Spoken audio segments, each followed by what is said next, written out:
the record button on that one, dude. I don't want to miss any of these fucking zingers, dude. Zingers. It's Zinger 30. Like we're doing late night radio right now. I feel like I'm probably not on this camera view, but it's okay. Well, I want you on the camera view, man. the people, I think they're only here to see you, probably. They're definitely only here to. If it's your podcast. It is probably just my family and like It's your my family. girlfriend, maybe. Yeah. Where'd you meet your girlfriend, man? Where did I meet her? Yeah. On Bumble. Bumble. Yeah. You always been on the apps? I have, dude. That's the only way I've like ever been able to meet and talk to women effectively. Damn, how long you been? Like, when did you start doing the apps? Like probably, I was like, I'd say 21. I think I was like freshly 21. How old are you now? At Myrtle. I remember when I downloaded Tinder. I was at Myrtle Beach. How old are you now? 30. Just 30. Yeah, I'm about to turn 31. So you was there on the ground floor, like Bitcoin for women. Yeah. Yes, I was. I was one of the. Nick Mullen has this thing where he says like there's a bunch of billionaire pedophiles somewhere out there because that's the only people that had Bitcoin for like the first few years it was around. Yeah. Man, I want to put that close to it's the start. Analogy, dude. Yeah. It's like a billionaire pedophile, but on Tinder. Yeah. Sorry, I forgot that's where the analogy begun was billionaire pedophile, but I don't know. I'm thinking from what I know about apps and stuff like that, right? Yeah. Well, not apps in general, but like the dating apps. You might have like a premier profile. Mm-hmm. Like within the algorithm, it's like you're more likely to get presented because of like your previous swipes and shit like that. Since you got in there early, got stake in the game, it will, the cream will rise to the top. It wasn't, so I didn't get in like, I remember, so the reason I downloaded it was because the guy that I heard about it from was like, there's this app, you download it and you will get laid same night every time. But I didn't get in that soon, but it was like, people were only on Tinder to fuck then, I think. I didn't, I was so, young enough to not realize how terrible of an idea that is to follow through with. Yeah. I get that. Yeah, you don't want to start a relationship knowing that you're just there to fuck somebody. Like that's. Well, at least you can start at an honest place of like, oh, this is who we are. Yeah, this is exactly who we are. Yeah. So you could build from the bottom and work your way to the top. Back when Tinder was Grindr for straights. Yeah, not no more. Yeah, not that never lasts long. It's like Match.com now. For hookups? No, Tinder is. It's like for Match.com. It's like Match.com. It's like legitimate. People actually meet their wives and stuff on Tinder. Yeah, I get that. That happens now. I guess that's good. Mm-hmm. That is a good thing. It sucks if you're like a horny freak that just like wants to hook up because you're like, that's frustrating because you're like, I downloaded this product because it was advertised as this thing. And then I'm looking at a profile that's like, hookups are gross. Yeah. That's dumb. If you're into that, go ahead and swipe left. And you're like, why are you here? Why are you muddying the waters? Mm-hmm. Well, those are waters that need to be muddy because we can't get too hedonistic, you know? Mm-hmm. You got to develop a fetish these days if you really want to just get straight to the hooking up. Fet life is dangerous. That's it, yeah. Yeah, I know about Fet life. I know about it. I've never been on it. I've never been horny enough to follow through with completely I didn't go in there to like... I can't remember if I made a profile or not. If I did. No, I didn't. Did I? No, I didn't. Okay. But I know somebody. You were close. No, that's not why, though. Okay. So I know somebody that had like a fake account just to see what's going on. Yeah. Which, how does that even start? Fake account. No, this is a fake. It was a, okay. It's like I'm here to snoop. Okay. Like, what are my neighbors up to? Is that catfishing? They weren't trying to match with people. They're just looking at people's profiles, you know. But I thought, I didn't like, this is a great person, love this person to death. But I was like, man, the only reason you go on a site like this, because I could logically walk through that, and it's, man, I'm into weird stuff, and I wish I could find people into weird stuff, right? But, man, what would my neighbors think? But you're like, hey, if they see my account, that means they're weird too, right? Yeah. They're looking for weird stuff. So, you know, like, hey, we're all freaky. It's just cool. Now we know what each other are into, but we're all established secret freaks, you know? Mm-hmm. So if you're an outsider, like, don't peek into that. It's rude. It's rude, and it is rude. It's peeping Tom-esque. And the people that sign on to those sites, I feel like only do it. Feel like they felt like that was the safety net, and that's the thing where like it feels it's dirty. It's not just like the privacy thing, because like if you put it out there, you put it out there. But I'm like, the safety net was the only other people that was weird. Like it's like if I got like a grinder just to find out who's secretly gay, but I'm not secretly gay. Yeah. I'm just out here looking at grinder to like know who. Oh, that's like, damn. Yeah, I thought gays were a minority, but I had a coworker that was gay, and he was, looking up men in the area on Grindr, and I think there are more gay men on Grindr than straight women on Tinder. Like by a long shot. Yeah. By a lot. No. Not straight women on Tinder, straight women looking to hook up on Tinder. I know that doesn't necessarily make them not a minority anymore, but like that there are more out there than anybody knows about. Like, by, a shit ton. Yeah. It's weird. I don't know. I guess that's where we're at now. I guess it's your right to be closeted if you want, but yeah. But why? I don't know. Like that's all. I'll say it's all pretty gay to me.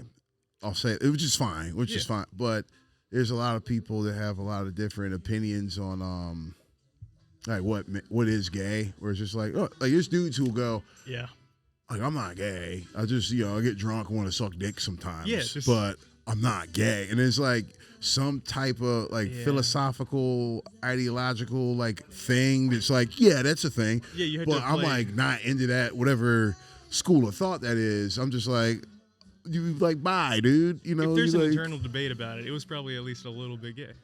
And that's fine. But there's people who be like, suck a dick's not gay. I'm like, how? Oh, sorry. I didn't want to scream. I'm like, it's okay. You can. I'm like, how? How? Like, I don't get it. But it's fine. I don't need to get it because it's cool. I think that's way crazier than. I'm not a proponent I got a thing on. I do have a bit on this. Like not on specifically what we're talking to, but related. I think there's something shameful about penis. Mm-hmm. That's my thing. It's like right. Think about it this way, right? Say it's a gay dude, right? Gay dude's out with his friends, and he's gonna like sees a chick. And he's like he's like a little loose, been drinking a little bit. Certain song came on, some core memory unlocked. Yeah, there's something in the air. Send her perfume. Maybe she gets some Tim's. I don't know. I don't know how these things happen. But he's like, yo, I ain't never said this in my life, but I'm in the mood for some pussy, a woman. I want a woman. Yeah. It's like I want a soft woman tonight. Some boobs. Yeah. I'm trying to smooch a lady. I'm trying to go down to like the garden. And partake in the fruit of the garden. And he's like, I'm just feeling frisky. Like, I don't know why I'm dragging this out. Yeah. Because the whole thing is just, if he tells his friends, like, I think we're going to fuck that chick tonight, they would be like, hey, cool, report back in the morning. That's cool. Like, hey, John's fucking a lady tonight. You're like, really? Lady? He's like trans? Like, I don't think so, but, that's the same thing. Yeah. Right? I fell into that one. God damn it. It's late. It's fucking. Oh, sorry. Let me check out my. I'm so rambly. T-Mobile manager Apple Watch. But then, if you see like a straight chick that goes out and she's feeling wild, looks at a woman, it's like, yo, I'm going home with that woman tonight. A girl, I'm going to get all the girlfriends. Everybody will be like, okay, interesting. But straight dude, sorry, I got to air quote it just because straight dudes. Yeah. I won't take those air quotes away because we're going to circle back. I could do the other argument. But for sure. Straight dudes is going to hook up with a dude on a night, and lesbians who are in the mood for dick on a night are both very secretive about it. It's like no one can know. Like lesbians be like, if the lesbians find out, they'll kick me out of the club or something like that. You can't come back out the club. I'm going to lose my gold star. And I've experienced that where it's like, why is it so hush? Like, and then when you do get found out and you're banging like a lesbian chick, their friends attack you. It's like, what? Oh, they like stick up for each other? Like, not really. It's kind of cutesy because I think maybe they're curious too, but I don't know. But they're like, you stay away from her. I don't know who Melissa Etheridge is, but feel like that's some shit she'd be into. Just off the name. Yeah. Nice. Yeah. Well, Give me some. Yeah. I don't want to put drinks over your stuff. I don't know, but I mean, I would be very upset if this stopped working, like for sure. But I got this, so I could kind of fuck it up. I don't want to fuck it up, but is it like? It's a sacrifice. Like, is it super sturdy or something? No, I don't think so. It's when you said it spills. I went, what is that? Neoprene? No, like, I mean, what is so like if you spilled up here, that would be bad. But if you spilled down here, I think it would just go under everything important. I maybe back here would get kind of. I don't want to mess up your stuff, man. I don't want you to mess it up either. I really want to respect your. I'm trying to act cool, and like this is a problem that I have a lot of the time. I act cool about stuff that I'm not cool with, and then when it like builds up enough, I'm like, God fucking damn it, this isn't cool at all. You feel like you're afraid to take up space emotionally? I mean, yeah, for sure. Yes. I don't even know what you mean by that, but yeah. It felt right, though. Yeah. Right? Yeah. It felt right. Yeah. Like you feel like you need to be granted permission to have needs and wants, and like just like for your feelings to be considered and validated. It's like you feel like guilt over like trying to take up emotional space. I think, yeah. Me too, man. Yeah. I think that's probably why we have like mics over here, and like they're just like hanging out. Well, they don't need them. They don't need them. Yeah. They don't need to talk to the world, man. Yep. They're just enjoying each other's company. That's like, how it should be. See, here's the thing, right? Yep. We just did an open mic here. Yeah, God didn't make mics. We didn't pick these mics out of fucking trees. We made these things. I'm saying, like, we just did an open mic, right? Yeah. We could have just we could have just looked at each other and like, hey, you want to hang out a little bit, get to know each other? But no, I couldn't do that. Yeah, I had to start a show. Yeah. Just to have just to do what they're doing over there. Yeah. Analog, baby. Yep. That's it. I think I'm hoping for the love on the spectrum effect, like where it's like people don't like me in real life, but like if I have a show, I'll find true love or whatever. If I'm on TV. You think you go? Are you in love with your girlfriend? Oh yeah, yeah, I love her. Okay, cool. I should have prepped that because what if the answer was like no? Okay. That's like a wild question. I should have asked if he was okay talking about it. See, like this is the thing where it's just like, what the fuck happened? So I feel like the other thing is like, if the answer was no, I would still have to say yes. Now you're. I'm now not. I feel like I handed you a shovel. You're not my therapist, Scout. You're just digging it. My therapist isn't even this good. My therapist is a moron. Sorry, Adam, but you're not this good. Thanks, man. I appreciate that. How many years of college did you go to? Like maybe 5, I think. 5? You have a degree? No. Okay. I think I walked, but I didn't graduate. You stuck around long enough to walk? That's impressive. Yeah, I was cocky. Okay. I was so confident I was going to finish what I started. Yeah. I walked across the gown. Yeah, I think there probably was some doubt. It was like, actually, that's one of my recurring nightmares.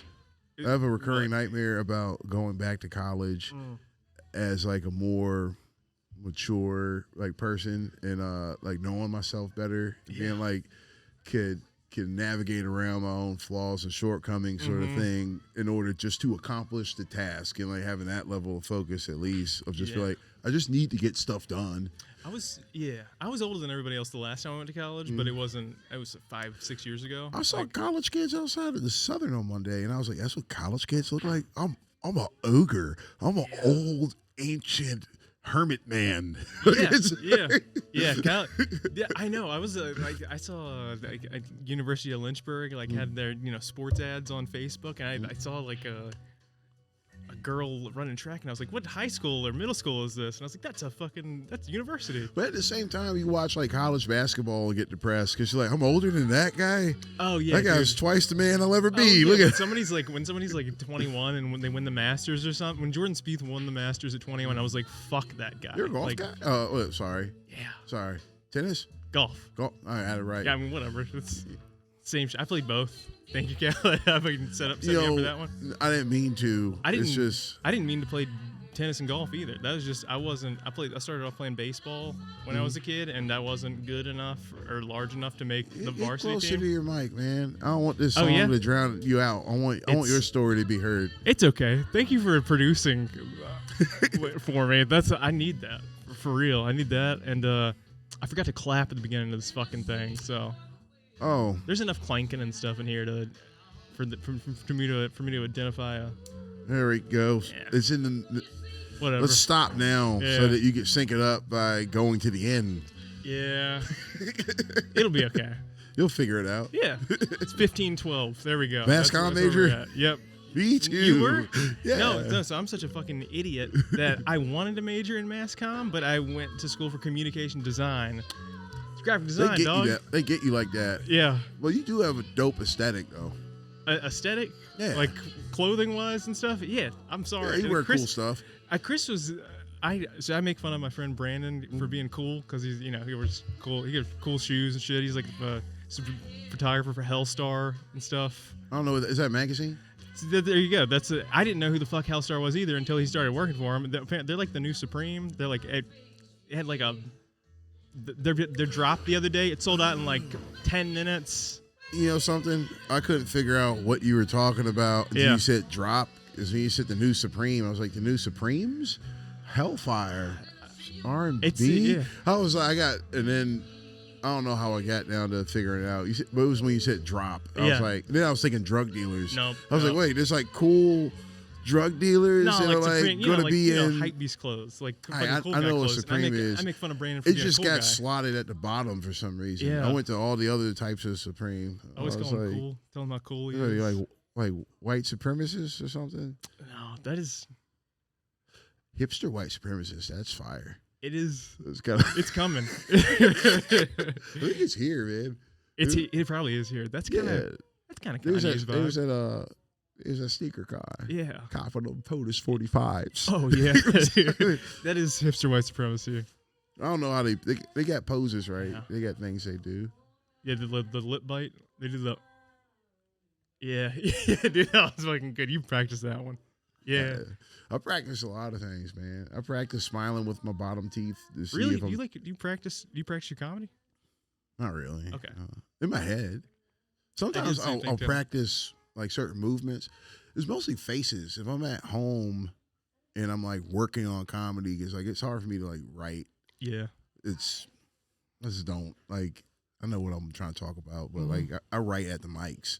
So like before when I get there, I'll start, and I'm writing less and less. I'm trying to write more. Yeah. But like what I'm writing out is just getting condensed. Like Don King Donkey Punch. It's like, I know what that is. Yeah. Yeah. But I practice the facial expressions. Okay. Yeah, like when we're talking about being uncomfortable. Yeah. Making a threatening face at someone. You know, just like that would be uncomfortable. Yeah. Wouldn't it? You know? It's pretty good. I don't do any acting work. I need to do more. I'm a just fucking play around. You know, Yeah. it's like this is all discovery learning. So just like play around with stuff. Yeah. You know, just think about what would be cool. Definitely. That's my favorite part of comedy right now, I think, is like trying new stuff. It can get to a point where you're trying too much new stuff really fast and it becomes not comedy. I think that's the thing that holds me back. It also makes me, because I feel comfortable saying like I'm a pretty good comedian. I've never felt like some people when they try to like riff, I'm like, oh God, fucking stop, please. I've never felt like that with you, like ever. Like I'm like, if you start, I'm like, oh, it's gonna be at least listenable. Like even if you don't get laughs, like it's still you know good. It feels weird doing it hosting when you're bringing people up because you're like when people don't laugh, it's like come on guys, like. Especially if I felt like what I said was funny. I'm like, you know what this is? Like, yeah. Like, shit, should I try another one? Fuck, because that did not go over. Or did it? Like, are they just... sometimes I think stuff isn't working, but people just aren't laughing, but it's still like... I'm like, make noise. Like, I'm bringing someone up. Yeah. You know the timing. Get in rhythm. Dance. Monkeys, dance. I try to at least, like, not be all fucking plain face in the crowd, but sometimes, like, comedy, it's so long, and, like, I feel like everybody who does it has fucking ADD, so, like, it's so easy to zone out during somebody's set that, like, That's why I get nervous about giving people more time at these mics now, because I feel like it might just be projection, might be me being like, I'm having a hard time paying attention to this, but, like, first time we did it was 7 minutes, okay, and I'm like, felt like it just kind of didn't flow right. So now I'm doing the 4 and 5. I want to give people more time. Back at Pompeii, have we talked about Pompeii? I don't know what Pompeii is. It here in Staunton? It was. Okay. Man, this is great. This is kind of sad though, but I'm really happy to be talking about the Pompeii Lounge on a podcast. Can't believe I had to talk about this with Chris Allen. The Pompeii Lounge was next door to Emilio's. It was kind of like almost a speakeasy because there's a sign that tells you where it is, but like people, you walk past it all the time. You kind of need someone to show you where it is. Okay. And it's just a little sign in the window. Pompeii Lounge is like upstairs. So you go in, you go up some stairs, you go up some more stairs, and then there's a doorman. And the place was weird looking. It looked like a funeral home or something like that, or grandma's, whatever, Mm-hmm. But it was a really cool spot, and the layout was really interesting. You had a patio, and then a bar room, and then 2 lounges down the hallway, left and right, and then upstairs there's more lounges and a balcony, and out in the patio there was a stage. Yeah. And it was so cool because it was so easy to meet people there because how things were like kind of, this is Staunton, Virginia. It's like a small town, but having that spot was so cool because when I was new in town and I was kind of shy, I had trouble going out and like meeting people. Mm-hmm. I started going there. You just hear anything interesting, you could just walk up and add to it and just kind of read if they're cool talking with you. And everyone makes all these connections. And we had so many great bands there. And that's where I started comedy. Nice. I can't remember if I was working there at the time. I had started working there. I was a bar back. And I started kind of practicing stand-up unknowingly after hours. Because we would just, hanging out, drinking, and shooting shit. And I would just get people to just like, I remember one night, these 2 girls fell off their stools laughing. Laying on the floor, laughing at just like what I'm saying. So it wasn't funny, wasn't really the thing I was going for. Yeah. It would be just like trying to get some point across that I want you to accept is a point. Oh, yeah, that's... Just like saying, some of the stuff is kind of bad. Like, I don't want to bring it up. But like, amongst close people, like, no. Come on, like you get one. That's what comedy is. I'll do the bit. This is the one I remember. Yeah. It was like, it's a point I tried to get across one night, and everyone's like, "Golly, you can't say that. That's bad." And I'm like, "No, but you get what I'm saying, though, right?" Yeah. And then I do it again the next night, rethinking my argument. Uh-huh. And the whole point I was trying to get across was like why I like calling things gay, because it's like. It's a fun word to say. It means happy. Yeah. So I feel happy when I say it. Why won't you just let me be happy? I'm just saying. Let me be gay. The word, let me be gay, man. Just hey man, just let me be gay. Yeah. Yeah. Be gay in peace. But it is derogatory or whatever. But it was like, I was like, my point was, that's a new one actually. I want to do that at the Southern.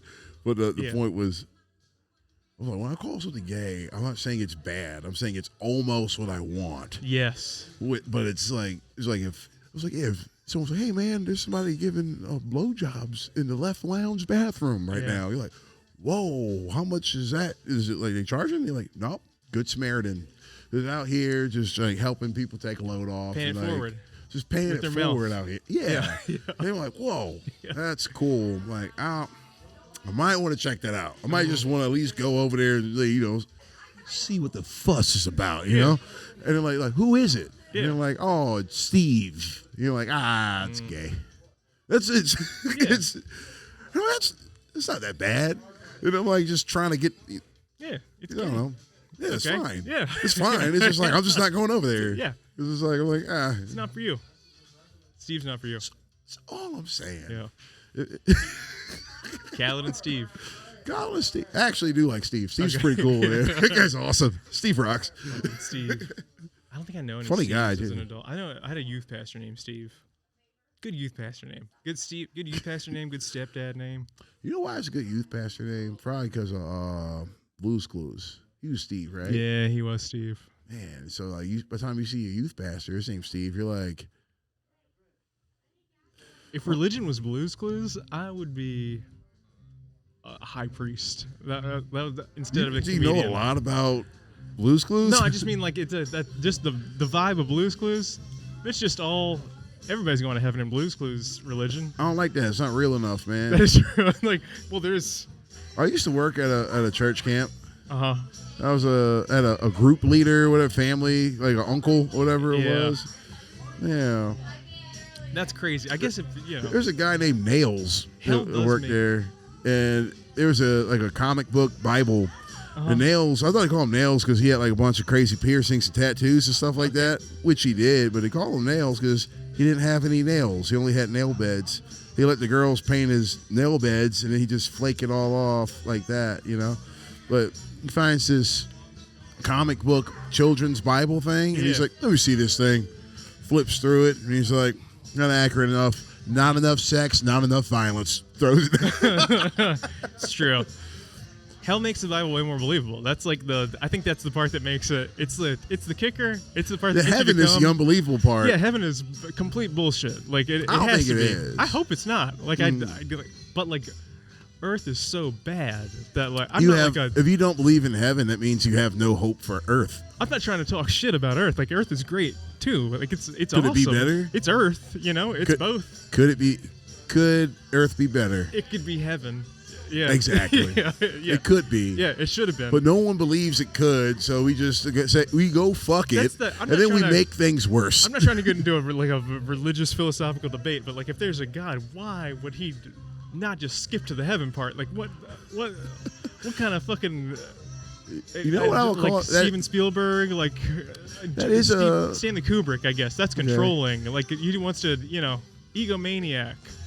Just let us be fucking gay. Let us be gay and not have cancer or AIDS or whatever. Well, maybe it's on us, man. Yeah. It's like I always understood it this way. The reason why we suffer, the reason why things aren't perfect and great all the time and people get cancer and bad things happen is because overall, as a people, as a creature, as a creation, we are not what we could be and should be. Yeah. No one would be getting cancer if everyone was doing everything right. It's true. But we're not perfect. So I think life is about figuring out how to like make up for that, I guess. It's true. Or how to accept it. Or even to have gratitude for it. I spend most of my life being mad that I can't just be like a wild animal, I guess. You know what I mean? Like I think I'm bitter about the fact that I have to actually try to be a good person and feel I don't know. I'm not bitter that I have empathy, but like I'm, you don't like your pain. Yeah, no, who the fuck does? I guess you gotta have a relationship with your pain. You gotta have. That's the childish part. I think it's just gratitude, man. I think that's the big thing. It's just gratitude, because like, you ever heard this? Like talk about like mistakes you make in your past, and like, what do you have any regrets? You're like, how can you have regrets if you're happy with where you are? Because it took all that to get you there. That's true.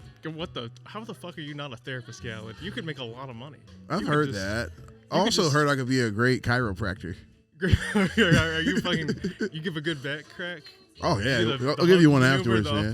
I got a couple of moves, but that's the classic cross the chest. Yeah, I'll fucking die if you do that. Actually, I have a fractured vertebrae. I have a right in the middle. Oh, you said die, you meant literally. Yeah, I'll probably just fucking expire on the spot. Why don't you just get like a numb toe? Or I could. Yep.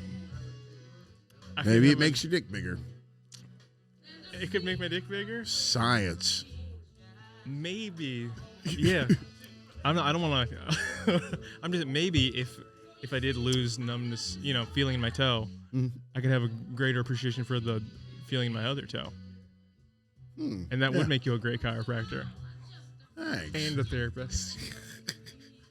Chirotherapist. Chirotherapy. I'm just giving hugs and it'll be like, hey man, everything's like cool. You're the king of relax. You're the king of bullshit arts, therapy and chiropractic. Like I think both of them work if you want them to, but if you're a scientist, I feel like I think there's definitely you're probably more into pills. Yeah. Pills. Yeah. Fuck pills. Yeah. I don't like pills. You mean big oil? You mean J.P. Morgan? Yeah, dude.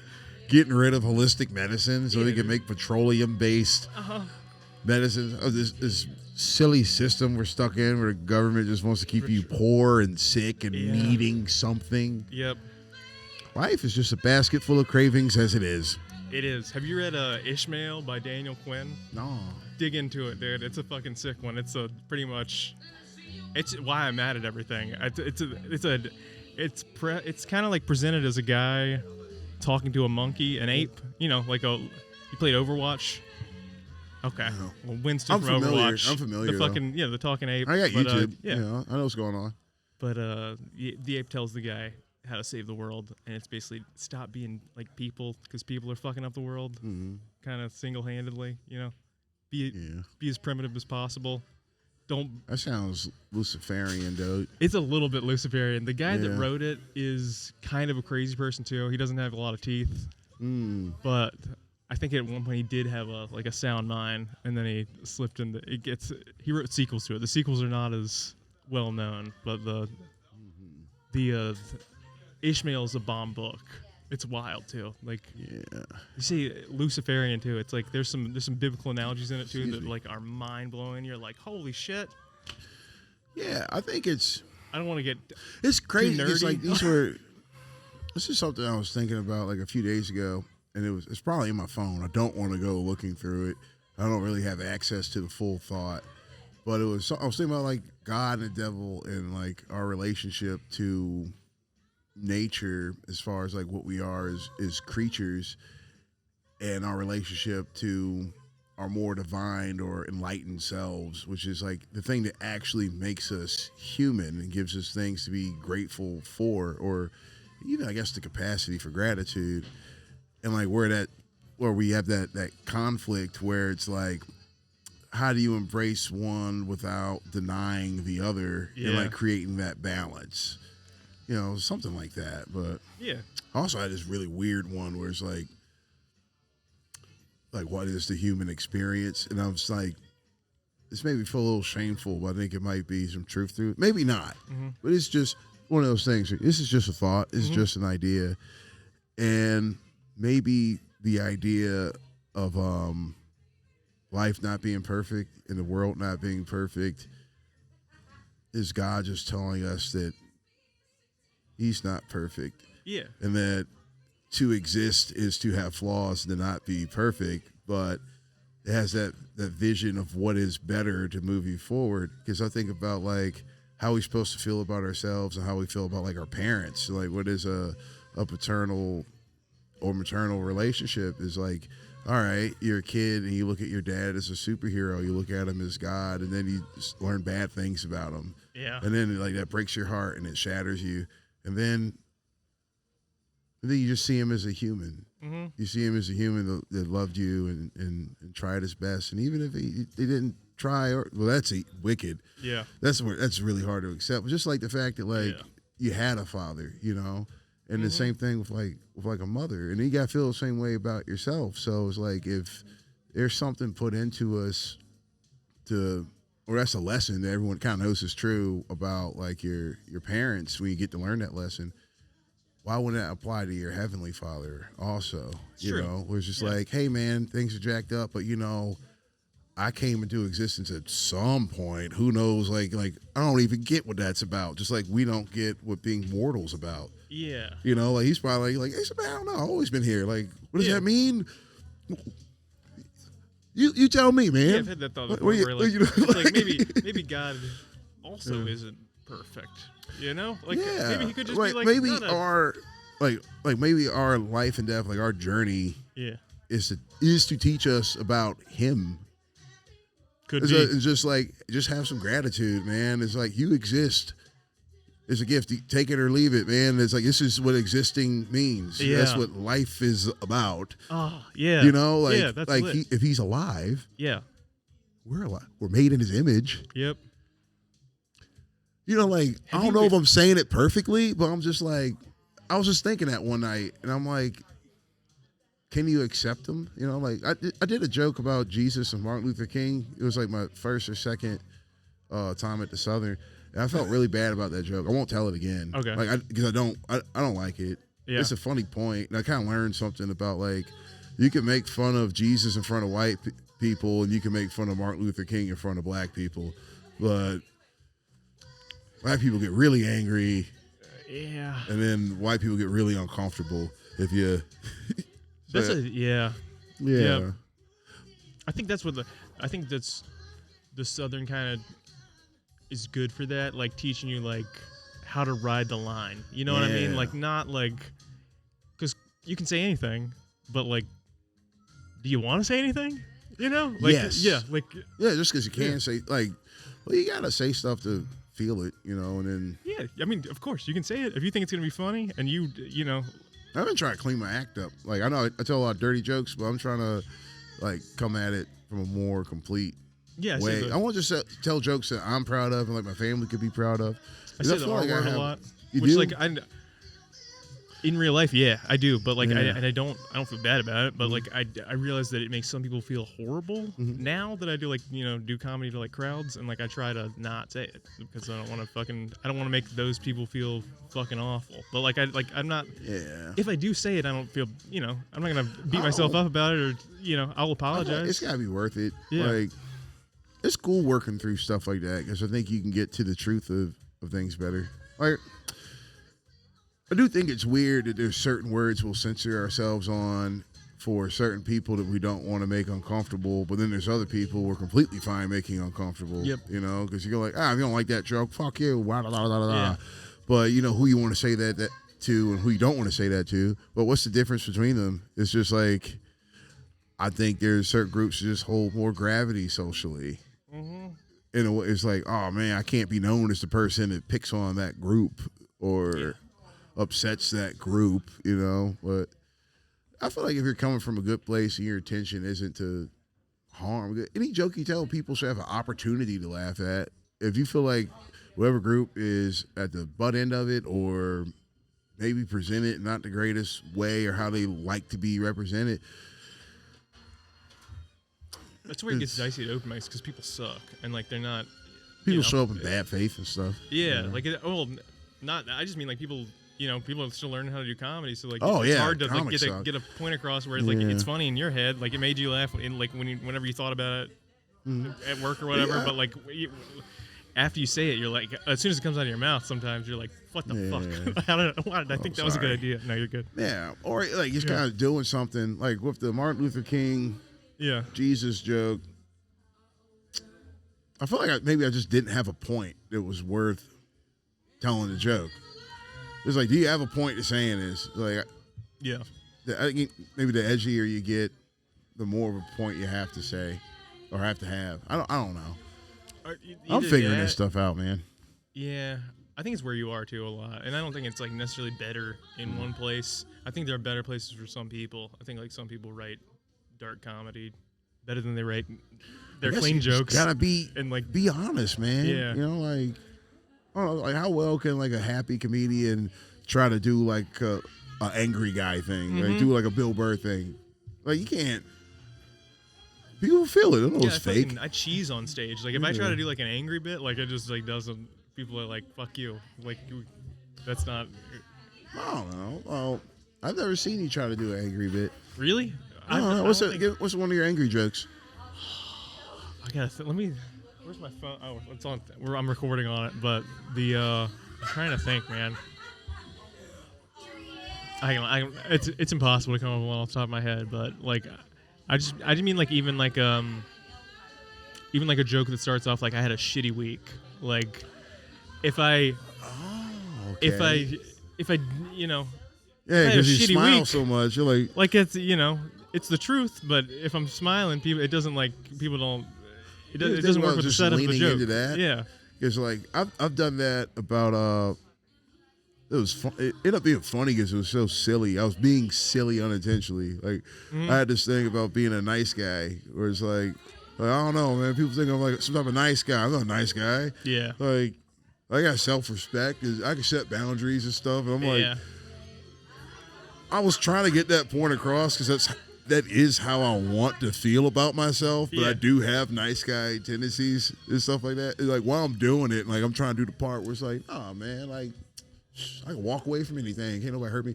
Yeah. People are like looking at me like, really? And then that's when the smile comes in, like, well, I'm not that friendly. Like I'm just like I'm like, it got me. And it's just the embarrassment of like, I was trying to be fake and everybody saw me doing it. But I don't know. I don't know if it's a joke I could recreate because that was a novel experience. Yeah. I think you're good at being in the moment on stage, I think. And I try to do that. I think that's like some people who are new to comedy should try to copy. It makes it hard for me to hone my material though, because I always want to be in that moment of this thing of like exploring the idea and like sharing it with people and finding out how they feel about it and how they're going to react to it. And then once I kind of see that, and it's almost like I solved the puzzle, I'm like, let's get a new Rubik's Cube and start working on. Yeah. Yeah. It's like, oh, that's funny. They laughed. That's, oh, okay. Yeah. I'm not afraid to say that anymore, so I don't want to say it anymore. Yeah.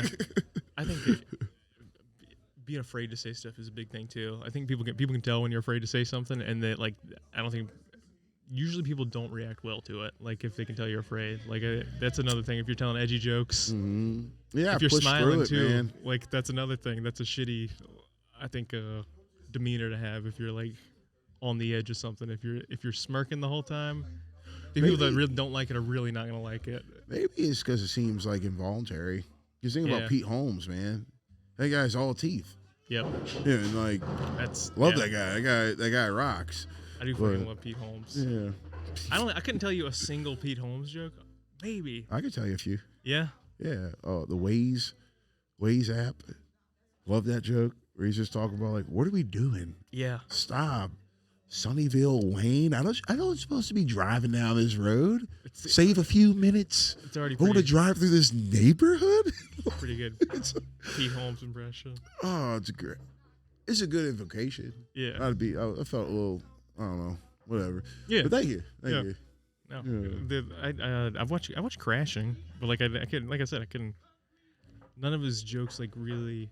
Some people's comedy I can like remember every word too. Do you remember the Batman like stuff?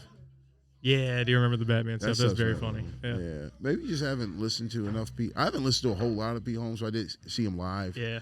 And I like kind of hyper fixated on him for a little bit and watched a bunch of YouTube shorts. Nice. I got good recall for bits too. So like the comedians that I was into when I was like younger are not like, if you publicly tell people that you like them, they're like, fuck you. Really? Like Louis C.K. Like I love Louis. I grew up liking Louis C.K.'s comedy. Like you keep liking Louis C.K. man. I like his comedy. Like, whatever. I don't fucking know him. Whatever. It's like I believe women, but I believe Sarah Silverman. Yes. Yeah. She had his back. She laid it out. I was like, yo, man, like you do it, but if you were like, he's the GOAT. You were like, don't do it. Yeah. You wouldn't do it. Yeah. But if you're like, hi, go for it. He's like, he's singing his song. Yeah. Beep. Yeah. Yeah. That was great. That's what inspired Otis. And then from Otis, you get Kanye and Jay-Z. Yeah. And then we're back to getting canceled again and not being allowed to like people anymore. You can like whoever you want to like. That is true. It's like if somebody's like, oh, you're like, what are you going to do about it? But I don't care. But I'll tell you, I was a bitch about something. I bought this Kanye for President hat. Free cancellation. It was like between cancellations. It was right before. It was when you were still on his side a little bit, and then he said the shit, and you were like, "Oh, can't." I'm not on his side or not on his side. Yeah. I just look at him and go like, "Wow, that's a human." Yep, he's a guy. What a human. Yeah. Yeah. But yeah, I wouldn't wear that hat forever. I still don't like wearing it. Not even because I'm like, I don't want people looking at me funny. It's just like, I don't want to talk about my hat. You don't want to talk about your hat, and it's like I don't want to have this conversation. I'm just like I'm trying to go out, but there's certain outfits where it's like I need it because it's distressed and thrashed, and the collar on this T-shirt. Yeah, I need to keep it consistent. So, all right, there's like 3 people I hope I don't run into tonight because it's gonna be like, I'm like literally will be just won't let it go. And I'm like, yeah, I'm like. I don't want to have to, but it's a cool hat, and I paid for it. I got it at my friend's vintage shop.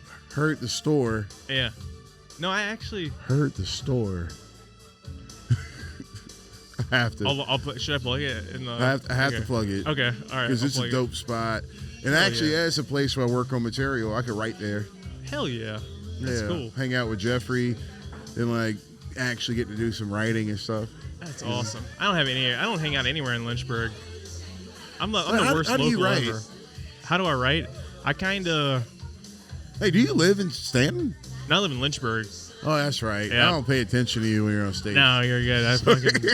It's all the Your like literally first joke. all of these towns are the same. Like Lynchburg, Staunton, Waynesboro is a little bit different because I feel like they're kind of Stan's cool. Yeah, It's cooler. It's way cooler than It Lynchburg. feels cooler. Waynesboro feels. That's not happening in Lynchburg. Oh no, I was saying Waynesboro. Oh, Waynesboro. Oh yeah, Stanton's way cooler than Lynchburg. Fuck Lynchburg. Oh, it's cooler than Waynesboro. They got a bedtime, man. The state tells them when to go to sleep over there in Waynesboro. I ain't trying to diss Waynesboro, though. They're good people. I used to live there. But I'm saying, like, where I'd rather live and how things are set up, Stanton's, like, a better setup. Because, like, we would have had to left, like, an hour ago if we were in Waynesboro. Yeah. They do last call at, what, 10? Yeah. They got to get everyone out by 11. I like that Seven Arrows spot. It's a fun place to do comedy. It's just so like that's a room you walk into and you're like, this is gonna fucking suck because it's just so wide open and it's all old people. But like everybody, I've never had a bad time there. Like it's a great brewery too. Like like the great staff. Yeah, it's a brewery. It's fine, but as a comedy room, you're like. It's the you want really something like this. Work. Yeah, you want something where it's like it's a pool hall kind without, of brightly without lit, tables. Yeah, tall ceilings. Yeah, bunch of old people spread out. Yeah, no one's in tight, but it's one of the best crowds I've ever seen. Have you done the like one of Jai Taller shows at Coyote Hole Brewery? No. Who? It's like he's a Richmond guy, but like he'll put a thing up on like a Richmond page every now and then, looking for people to fill spots. And like that's another room where you walk into it, you're like, there's no way this is gonna go well. And the time that I went, this is one of the top 5 rooms I've ever been in to do comedy, just because the crowd's so great. Like, good time. Yeah, I think the people in Waynesboro just need it.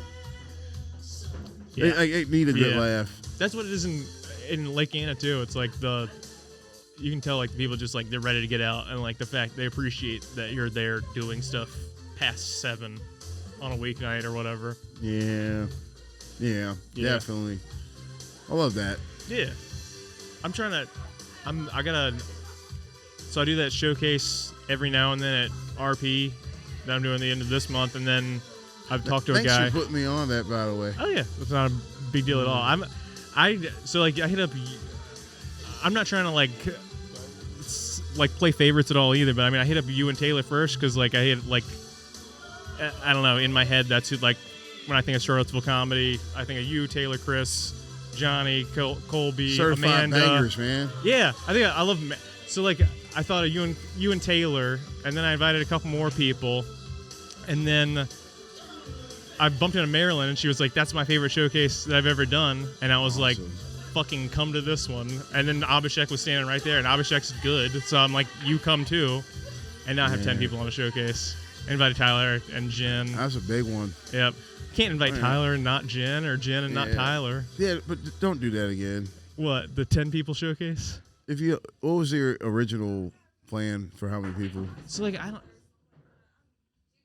didn't really have like a solid number. So like I don't know how big a showcase is supposed to be, because all the ones I've been on have just been like kind of smaller. So this one's weird too, because I'm not like, I don't tell people I'm gonna pay people, but like I don't give you a number up front, and I don't set up that expectation for it to be big or more than gas money. But like I don't know, I do try to make it at least fun for people. Yeah. And like I think 10 is like the most people you can have on a show. And the first show that I did, I think it ended up better than the second show I did because I invited more people. And like, that's cool. Invite more people, they invite more people. If you want to have a lot of people, that's cool. But I was saying like if you're picturing like 5 people, but you couldn't say no, I was like, don't do that, man. Oh no. Just be like, you'll make more. Yeah.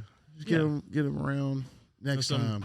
I'm starting a open mic at this place called Cosmos. Okay.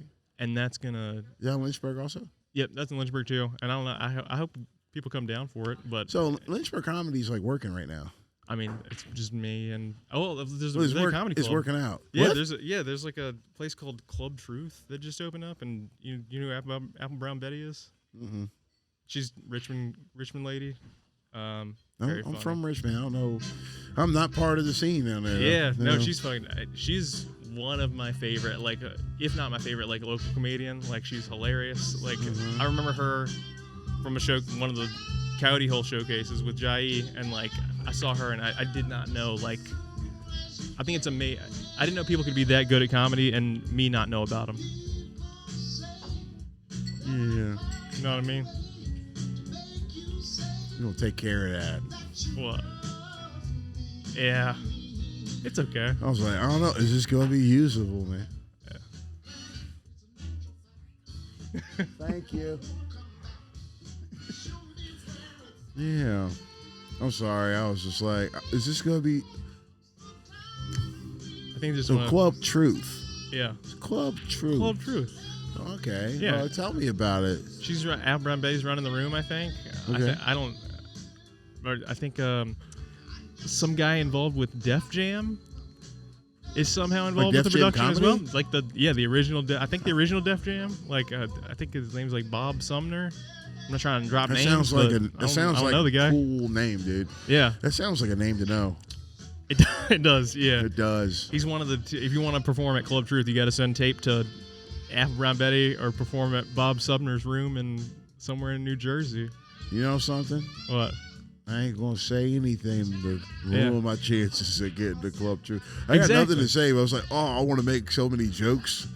But So like it was a huge mystery, and like it was kind of like sounds I like guess, a like, cult. a little bit culty. There is the guy who Are you owns sure it. this isn't a Diddy party? Were you gonna, Like I said, like you were saying, where you I want to gonna perform at find Club. out? I would like to perform at Club. Where are you gonna find out at Club Truth, dude? Yeah, dude. I don't want too much. don't. But Oh. yeah, no, like the. And he bought the old Sandman too. Oh, sweet. Yeah, so they're like Ooh. related, I think. Okay, Like, they're, so Sandman is gonna be a comedy club again? yeah, yep, and like event space. I don't know if it's straight comedy club like Club Truth Event is, space. but yeah. Okay, that's so cool. I'm so happy. I didn't know about that. I didn't know he did that either till Brown Betty made a video the other day. That's And- awesome. Send me some of their stuff. I want to Yeah. I want to check it out. Yeah. I need to get to Richmond more. But I do too. I live too close to Richmond to not go like ever. I never fucking go to Richmond. What's the Comedy. drive for you? 2 hours. Yeah, I'm closer. It's like an hour and a half to get to Richmond. It's an hour and a half from here. Yeah, I think so. Damn. Or like an hour 46, something like that. Yeah. Like the same. Yeah, I'm never going there though. I don't know. It's just like I need a different job. I feel like Richmond's too like it's too cool. Too cool. I'm not cool enough for Richmond. Don't matter, man. It's about reps. Yeah, Just the fact that that's true. there's stages, there, there. And also, there are like really cool people. Like Tattoos. You gotta have tattoos if you live there. you don't have any tattoos? I don't have a single one. What are you dude. doing, pussy? I'm What are you fucking. doing? I'm just trying to. Let's I go don't to wanna- Acme Tattoos right now, dude. Let's get I'm not you trying to work- call my future, but like, I might convert to Judaism at some point, and I want to be buried with my kinfolk. Oh wait, you're Jewish? No, I might convert. I'm saying, I don't want to ruin my. You're not allowed to have tattoos if you want to be buried in a Jewish cemetery. Was that really what's holding you back, or is that a joke? That's not what's holding me back at all. I have a commitment issues. That's why I don't have any tattoos. Oh. I only like basically only like comedy. I'm gonna get a comedy tattoo. Mm-hmm. Who I'm am gonna I? get one. You are? Yeah, You can get a cool one. I'm gonna. Yeah, guess. You Yeah. can't guess. I want to get the bear from Creek in the Cave tattooed on my leg. You like Creek in the Cave? Like, Yeah. Well, it was like that was like a really cool trip for me. okay. Like going to Austin, getting up, meeting a bunch of people, getting to see those spots. Also, it was like just my first like big trip by myself. Yeah, that's pretty cool. Yeah. I feel the same way about the Comedy Store. That's like that's what got me back into comedy. Like I didn't do comedy really through COVID. I did it like a little bit before when I was like 25, 26 with like around Richmond a little bit. And then I did Chris's show a couple times when like 5 people would come. It used to be like tiny. And then I stopped. But that's what got me back into it is to going to the Comedy Store and seeing Eddie Pepitone just fucking murder. And I was like, that's like, I didn't. That's like a thing that I'd seen like comedians that I liked before, but I'd never seen anybody like lay out a room like that. And I was like, that's something that I fucking want to learn how to do. Like, just kill. Yeah. Man, a buddy of mine, he came to see us at Pompeii once. I don't think I ever finished that story. Maybe, I don't think so. So I'm working at Pompeii, and I'm like being funny after hours and stuff like that.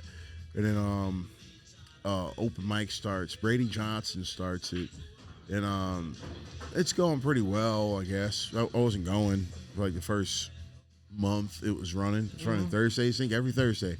I want to go. I can't even remember if I was interested in doing it. Maybe it was like a little thought in the back of my head. I'm like, I wonder if I'd be good at that.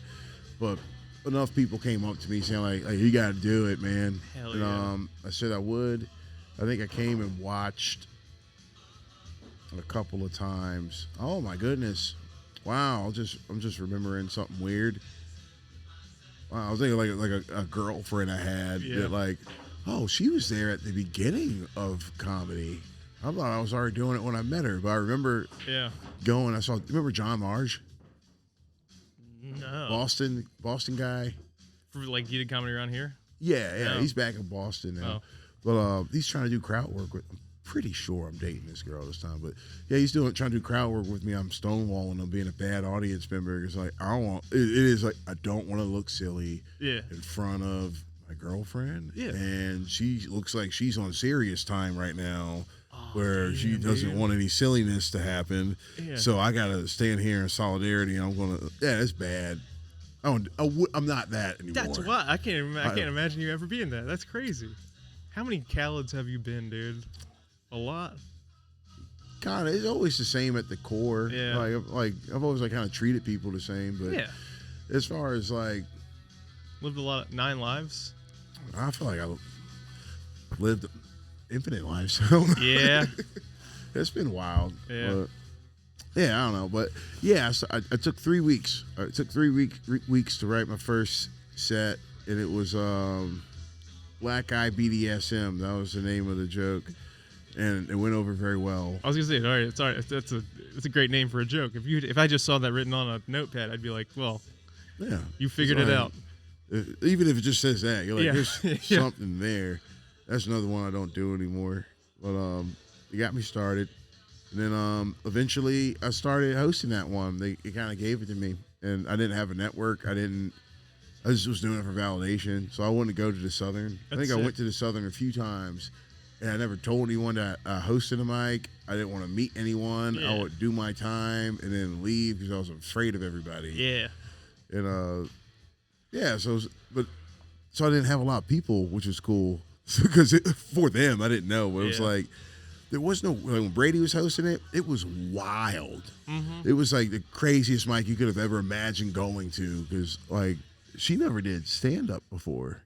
She just started hosting. So it was just purely her idea of how a comedy open mic should run without any outside influence whatsoever. She's like a bartender or something? Yes. Okay. Oh, Are you good at talking to people? Yeah. Really funny. Yeah. It get weird, man. Yeah. I saw a woman queef into a microphone. That's kind of sick. Audience member. That's audience member. Queef That's into not a microphone. Sick. That's uncalled for. But if a comedian could do that. I saw Nancy Pageant lick Kobe Knight's feet. I don't know who Nancy Pageant is, but I know who Colby Knight is, and she up in Pittsburgh, Philadelphia. She in Philadelphia now. I'm not trying to shit on Colby either, but I don't licking his feet. I don't think I want to lick Colby Knight's feet. I might be remembering that wrong. But people was licking each other's feet. It was like a truth or dare thing to like pull out the bucket, and then like kind of a sweat list. It was just. That's part of the reason why I wasn't doing it, because I'm like, this is weird. Yeah, no, I'm not licking any fucking feet. They get yelled at for not doing it. Yeah. It's like, you're a big old pussy. Who's all pussy? I was like, all right, scoot your butt across the carpet like a dog. And the people like, I ain't doing that. And it's like, oh, we got all pussies tonight. Damn, dude. It was wild. Back when you could call people pussies in public. Back before that was like un-PC. It's not I feel like PC. you can't say pussy anymore. I feel like you can't call. Try it. Take it for a spin. But you don't want to call anybody a pussy. No, not a person. I feel like I can't call myself a pussy without getting like scoffs from. Don't scoff, man. That's true. Don't scoff. That's true. Toughen up. It's true. I do have to toughen up. I do. No, have to not. they need to toughen up. What are they, pussies? Yeah. It's yeah. Yeah. I don't know. Pussy's not a bad word, really. I don't think it's. No. Yeah. No, it's explaining the obvious. Yeah. I remember I actually had this conversation with Brady one night. We were this is at Pompeii where all the great conversations happen. Left lounge. I remember everyone was sitting and everything. He says, I don't remember who was getting called a pussy or being a pussy. He was like, oh, what's wrong with being a pussy? It's like, oh, that means it's just okay getting fucked. Oh, it's like, oh, so getting fucked is a bad thing. It's bad to fuck. And I was like, no. Well, what's a dick? A dick is someone that just fucks people. Yeah. They'll just fuck you over. They don't care. They're just. And then someone that's a pussy is just like, okay, it's. Yeah. Like, stop being so. We're not being literal here, man. It's like, we're. I'm saying, oh, because being a pussy's bad because that's a girl's part and that's bad. It's like, don't be more than genitalia. Is what. Yeah. So be more than your genitalia when I'm talking. Yeah. I'm sorry, I was thinking Patrice O'Neal for a second. I was like, yeah. Stop being your uterus right now. So let me say what I want to say. So like I don't want to make anybody mad, but like and I don't really care if I don't like hurting people's feelings. I don't want to make people mad, but like stuff like that, it feels like a power play to me. It feels like you're just trying to control what I say. It's like, wait a minute, you didn't know that I created a rule now, and you don't get to. It definitely is, but to me, it's kind of like I feel like if I can do that and still be funny, or find a way to still talk about it, then like I get it is a superiority complex. Like I do feel like kind of like I'm above that if I can like. Figure out how to still get away with it, or avoid it, but like, you know what I mean, like avoid it and still be funny. Mm-hmm. Get the laugh that you didn't want me to get by telling me not to say that. Like that's fun. It is fun. Yeah, it does. Like it goes back to the Louis thing. Is he was kind of the king of that. Yeah, mm-hmm. I didn't even call it the Louis rule. I think I heard Colby say it. Yeah, we were saying about Hunter Biden. It was the text message where he was like, he's like haggling with somebody over the price of some. Foreign prostitutes or something. Yeah. He goes, nigga, you better not be charging me Hennessy prices. And I'm like, it is funny. That's awful on multiple levels, but it is funny that like within cultural context, it's like, wow, yeah. Yeah, definitely. It's like he hangs out in crack houses or something, you know. Like, where'd he pick that up at? You know? And I said it to somebody, and they were like, "Oh, we're giving him the Louis rule." I'm like, I don't know. Yeah. Is he smoking crack in the White House? Like, I don't know. Like, I think I got to do it every once. Yeah, it's true. He's an evil human being, though. Who, Hunter Biden? Yeah. I don't know. That guy's wicked. What has he done? Sexting his niece, banging his brother's widow. That's pretty bad. Embezzlement, laundering. That's kind of low on the list compared to, like, the family stuff. It sounds like he should run for president. Yeah. Yes. Yeah, I feel like somebody's definitely made that joke. I stole that. Bruno. Okay, there we go. Here's props to Bruno. Thank you for putting that in my head. I ain't never told Bruno this, but I've heard that one on Instagram. Okay. Yeah. But he's got a different take on it, though. Yeah. I feel like every like jokey joke is kind of. You can trace it back to having been done before. Like, yeah. I got mad because I thought that I came up with an Al Gore rhythm joke, and it's like, that's South Park. I'm like, I really thought that was. That's most jokes in South Park. They're so good at fucking writing. Dave's got me a few times. Dave Chappelle. Okay. I thought you were going to say Dave Scott. I was like, no, damn. Dave Scott's never got me on a premise. And I've never gotten him. Okay. No crossover. Yeah. No.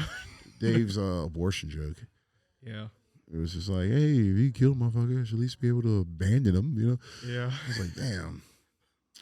Well, I guess it was that idea's time to fly. Yeah.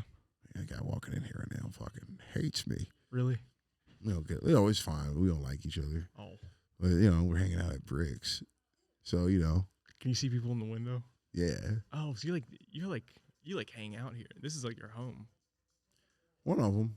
Okay. Yeah. Hell yeah. I didn't know. It felt like that a little bit. Mm-hmm. It feels like you're very comfortable here, but like, yeah, you fucking know everybody. But I don't have a bar like that.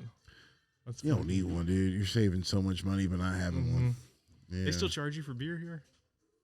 Yeah, like Okay. I probably could have negotiated for that, but I was trying to quit at the time.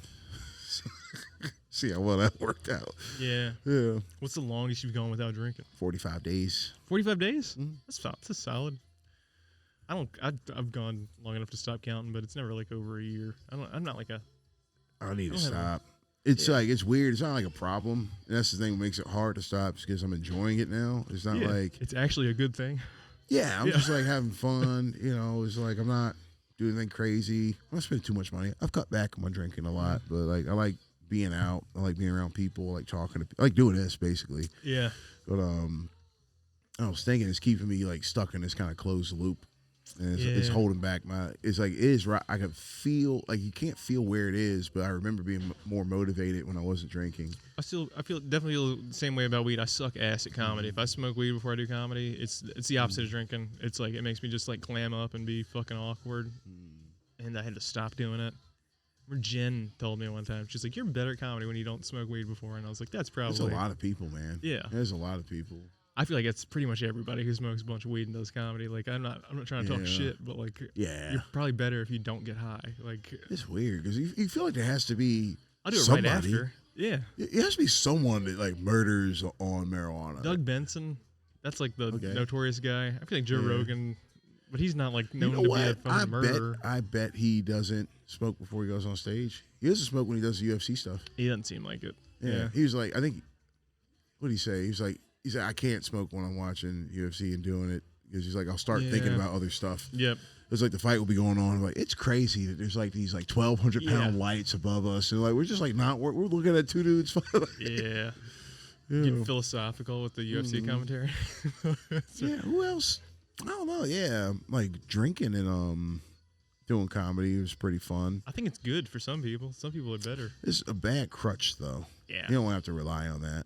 Yeah. That's something I heard from John Marge. I didn't like. I'm just starting to kind of get it now, where he quit drinking because he would drink before like going up, or just drink while he's doing comedy, and he started doing comedy more, taking it more seriously. And he's like, wow, I'm doing comedy like this many times a week. So it means I'm drinking this many times a week. Yeah. And I'm like, listening to him say that, like, I'm already drinking way more than that. Like, Oh yeah. oh, you're drinking 4 days a week? Rookie. Ooh. See. I didn't say that, but Okay. I was like, I might have a little problem. Yeah. I have a little problem. If it's still a might, then you're fine, dude. And I until can you're like, see- I have a fucking problem and I can't do anything about it, that's when it's like Well, it's better to catch it ahead of time, man. that's You know? definitely true too. You should definitely Yeah. quit while you're ahead, but I'm not. you I'm know. like, I've tried cutting back and stuff like that, but it's like I'm probably just gonna have to make the decision to just stop, and I'll come back to it. I'll just set a goal. You feel like Like you're better or worse at comedy when you about the same. About the same. I think I can be.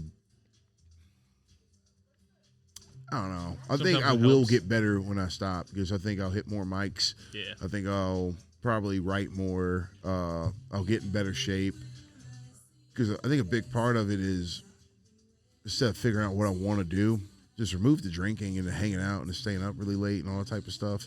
And over time, just better things naturally just fill that space. Yeah. You know, it still takes work, like going to the gym, but it's like I'm already committed to not going to the bar.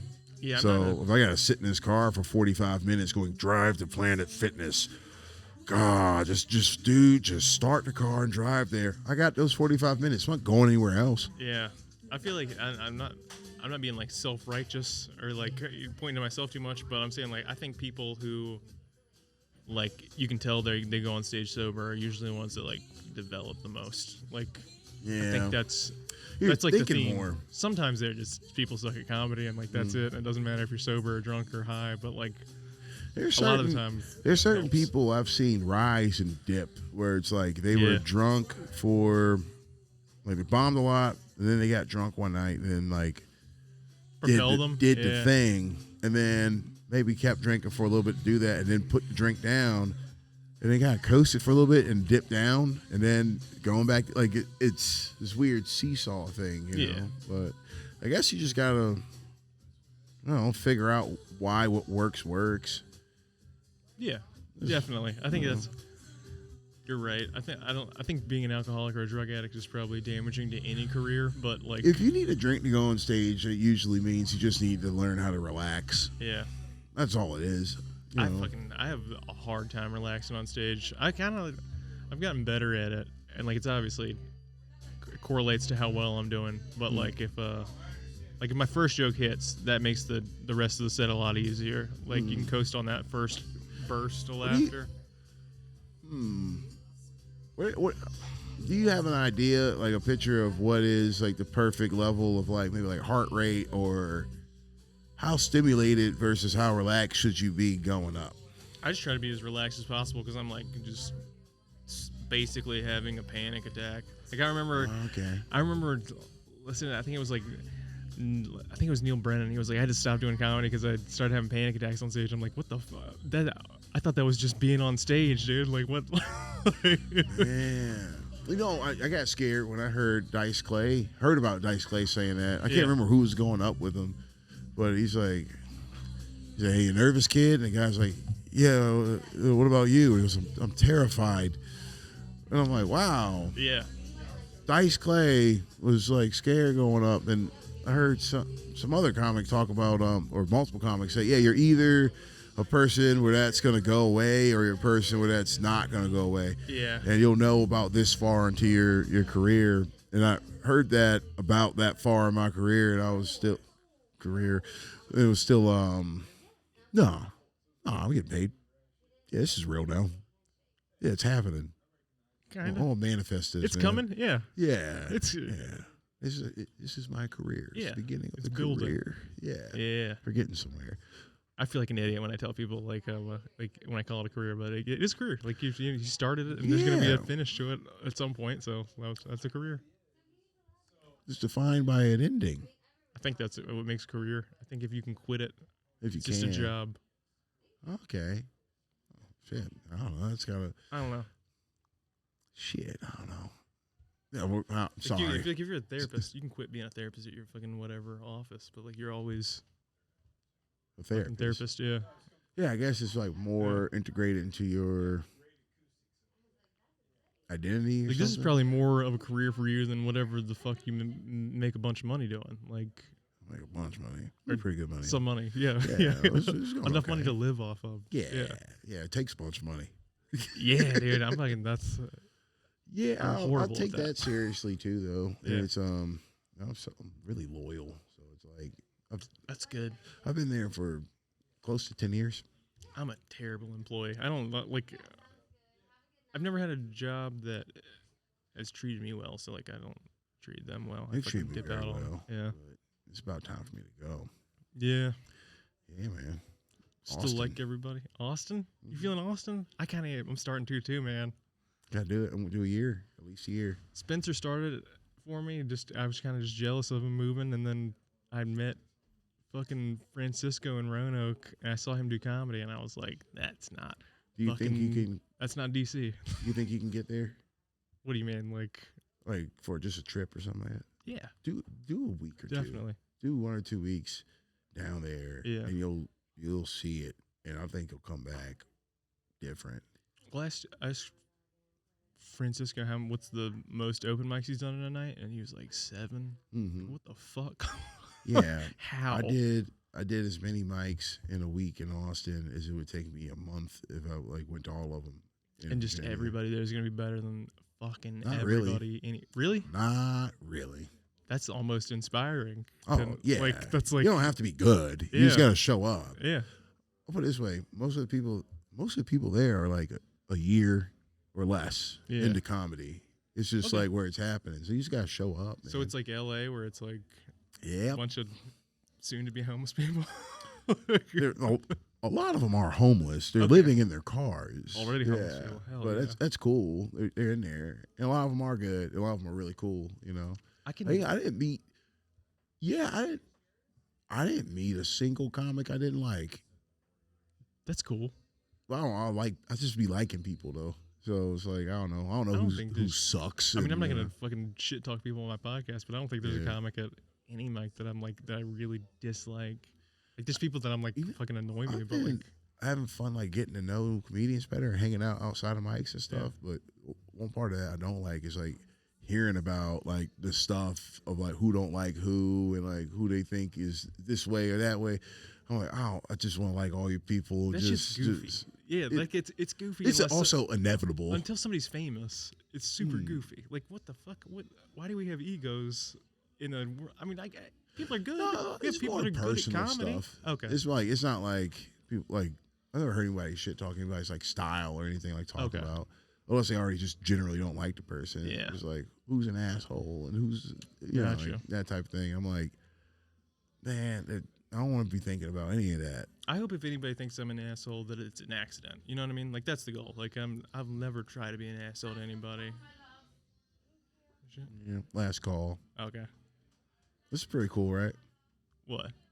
We're doing podcasts in the bar, man. Oh, yeah. It's sick. I think our heads are probably like framed up pretty cool with these dartboards. I think that's cool. I hope so. I know yours is in frame.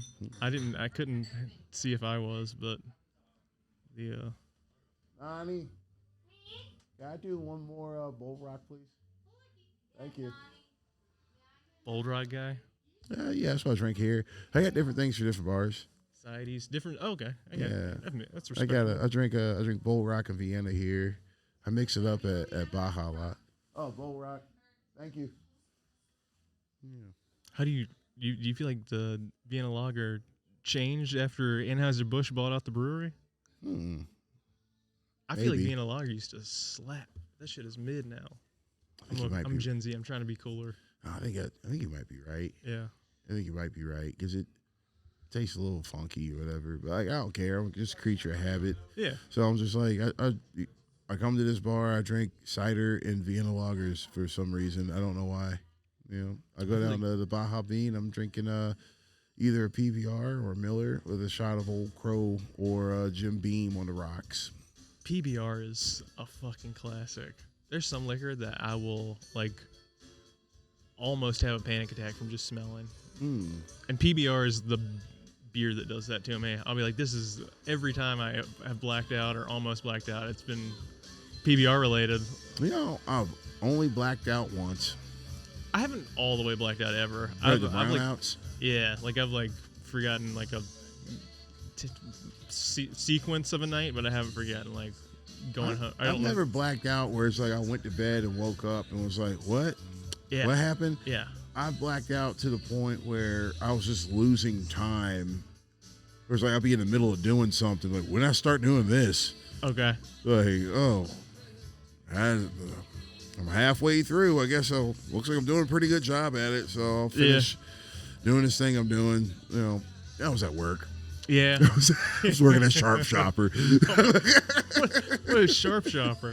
It's like a discount grocery store. Okay. It was like defected stuff or like like Ollie's. It has to get It's got to get out of the storage warehouse by this date because the expiration is whatever, you know. Yeah. Yeah, I was blackout drunk there and like I ended up getting fired, but not for that. No one said anything. That's a cool boss. No, I was like it must be impossible that I really just faked it that well, but like I don't remember anyone asking me if I felt okay or if I needed to go. Like no one said anything. I was just doing stuff. Yeah. But I wouldn't remember being asked to do it or starting to do it. I remember stacking up sodas. Thank you. Appreciate you. I'm good, thank you.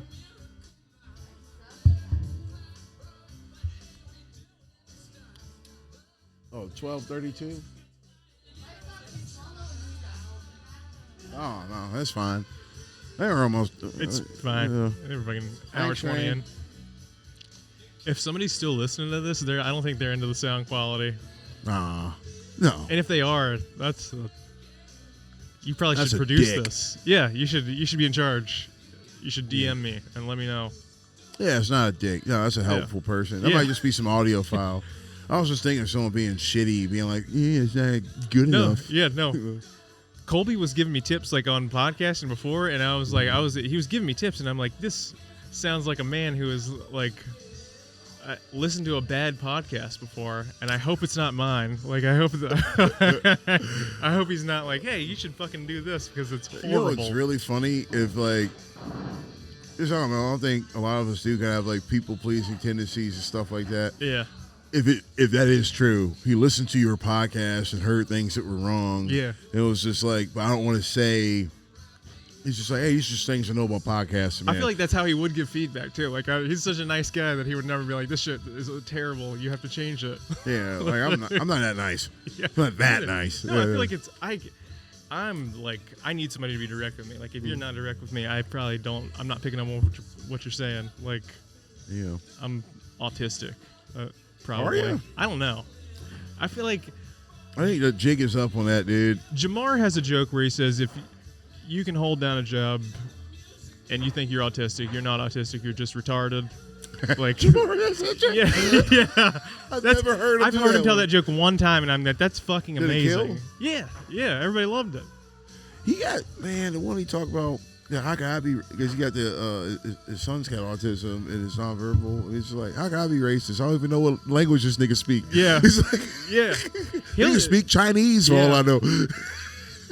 He's somebody I wish like repeated more jokes because like I'll forget stuff that he tells that's fucking brilliant and like.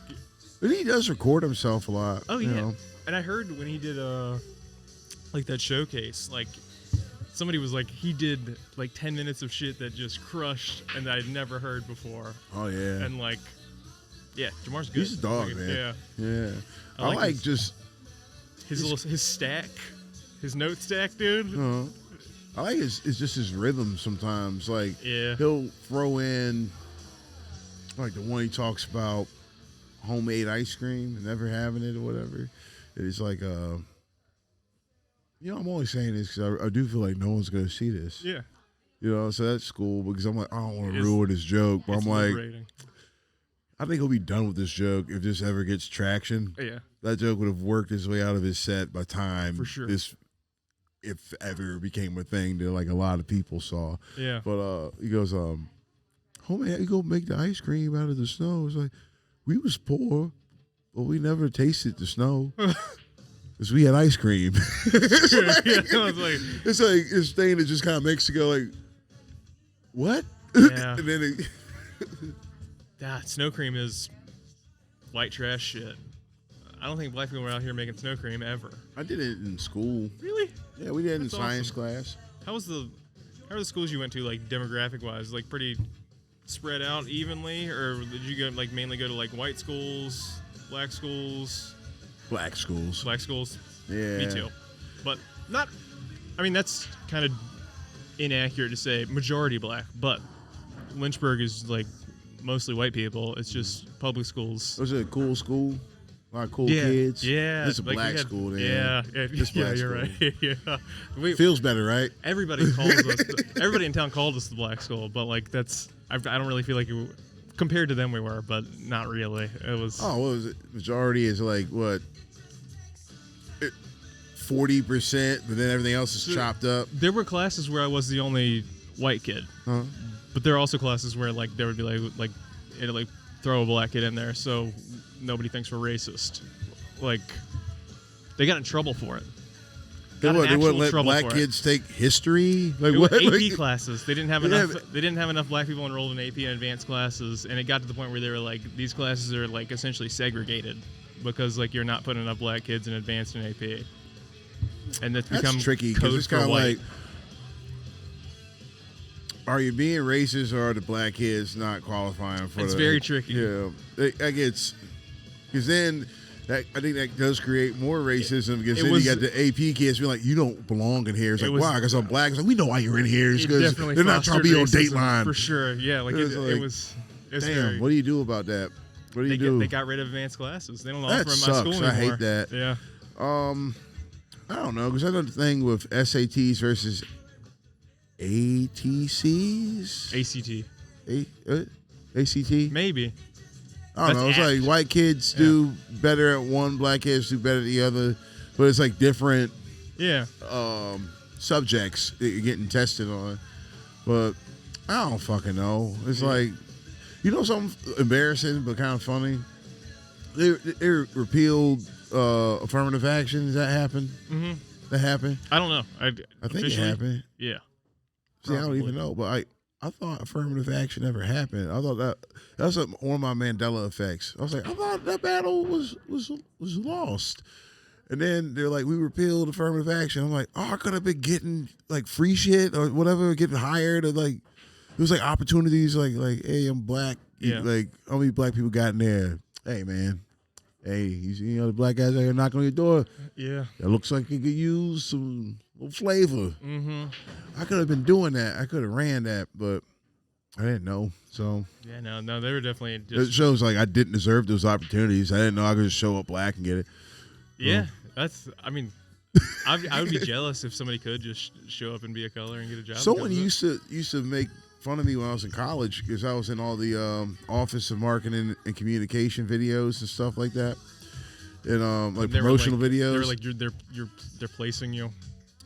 No, they would ask, you ever think like you ever question if you're getting this because you're good or because you're black? And I'm like, nah, I'm good. Yeah. I'm just good. Yeah, right?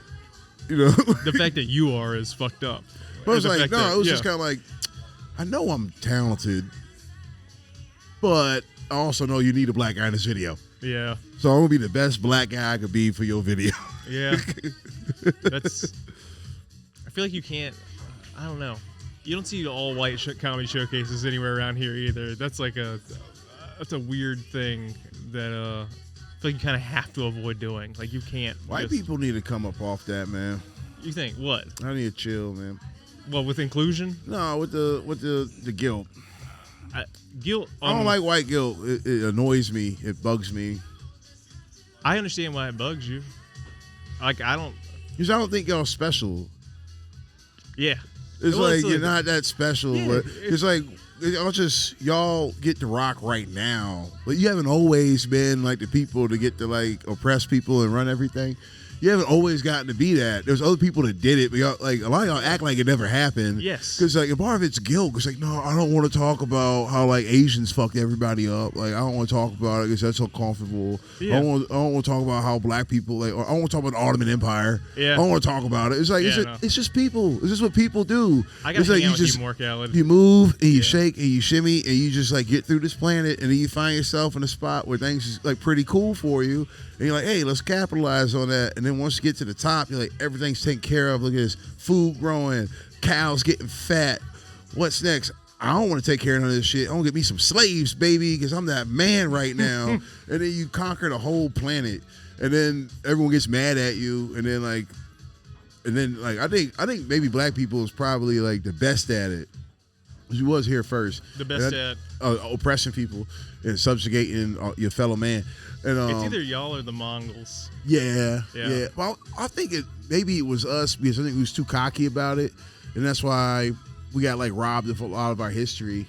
Yes. Is it like, and I think that's gonna happen to y'all. Oh, for sure. Yeah, that's what people don't understand. It's like a weird thing. But like my message to wife was like, don't forget who y'all are. Don't forget how y'all subjugated. Not like in a shameful way, but I'm like don't forget because that's how we gonna repeat the cycle. Because what's gonna happen is everyone's gonna gang up on y'all and drag you down and put you at the bottom again, right? That's going to happen. Like, we can feel it, and y'all kind of want it. Y'all kind of be like, please, like, heavy weighs the head, holds the crown. Y'all please just, like throw us into the pit. Yeah. And then y'all going to get in the pit. We going to rob you of all your history and like make you think y'all was never shit. I ain't never run nothing. And then y'all going to get bitter and resentful as a race and just be like, man, you know what? Fuck these people oppressing us.